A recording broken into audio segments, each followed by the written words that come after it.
عسلامة، مرحبا بكم. ان شاء الله الكلكم بخير، ان شاء الله الكلكم في صحة جيدة، ملمومين مع عائلاتكم.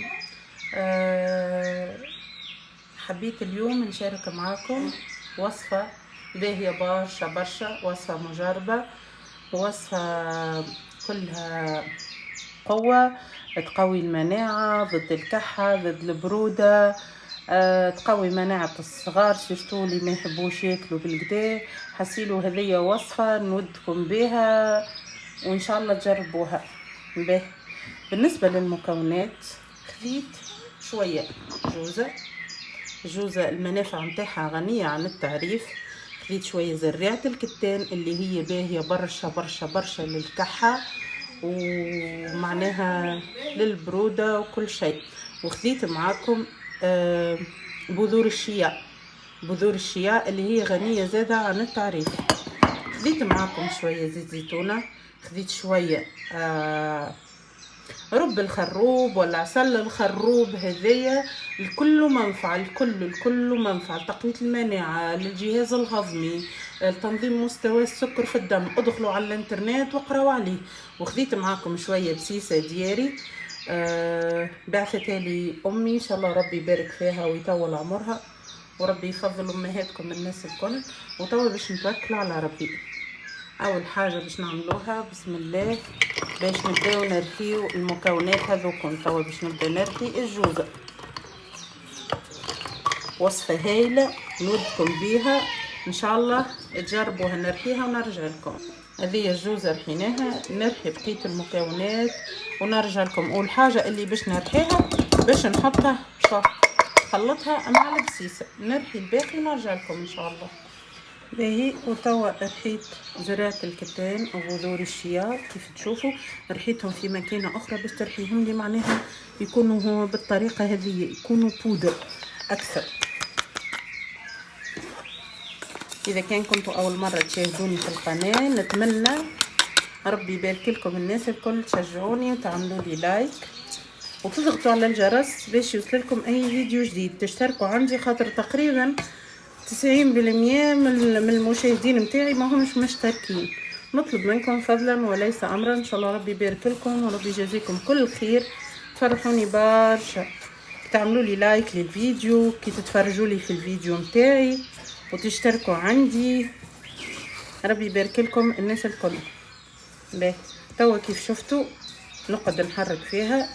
هي البسيسه الدياري بطبيعتها ما شاء الله محطوط فيها كل شيء، معناها من اللوز للجلجلان، الحبة حلاوة، للبسباس، لقشور البرتقان، كل شيء. امي ما شاء الله البسيسه نتاعها ما شاء الله لا يعلى عليها. باهي نخلطوها بالقداء. وتوا باش نحط لها الزيت زيتونه. بسم الله.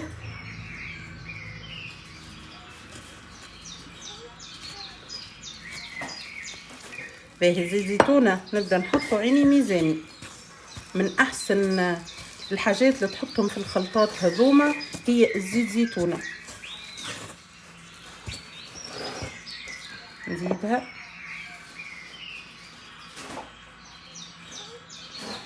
جربوا الوصفه وتفكروني بدعوة خير. ربي يبارك لكم ولكم بالمثل ان شاء الله. باهي توا باش نحط. باهي على فكره هذايا الرب نتاع الخروب ولا عسل الخروب تنجموا تعوضوه بالعسل الحر. العسل الحر يجيكم زاده ما شاء الله. شوفوا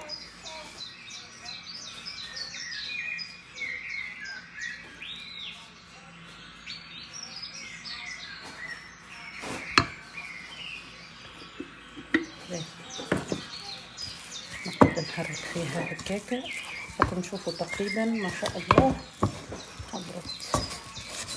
نحركها بالماء، نقعد نعصب فيها هكاكا نحركها نوريكم النتيجة. شوفوا يا البنات حبيت نوريكم انا زاده راني توا زدت شويه عسل. هاو 100% عسل، زادت على عسل على خاطر الرب نتاع الخروب يخليها ناقصه شويه حلاوه، دونك زدتها عسل ونقعد هكايا نحرك فيها بكدا حتىش المقادير كلها تمتزج مع بعض. شفتوها ما شاء الله، نودكم ومن شهيكم. شوف الفاكهه ما شاء الله تبارك الله، صحة وبشفاء للي باش ياكلها. اللهم بارك، الريحة ما شاء الله والطعم ذقت منها بنينة بنينة بالكدا. اقعدوا لي نوريكم شنو وين باش نحطها. وهذه هي الخلطة نتاعنا حضرت ما شاء الله تبارك الله اللهم بارك. شوف بسم الله ما شاء الله. شوفوا كاللمعة ما شاء الله نتاع الزيت. حطيتها في تابروير كيما هكايا وباش نغطيها ونحطها في معناها بلاصة محفوظة. واللي يحب ياكل شويه يجبد هكا على شيره ياكل مغيرفه مغيرفتين يحط في معون صغير.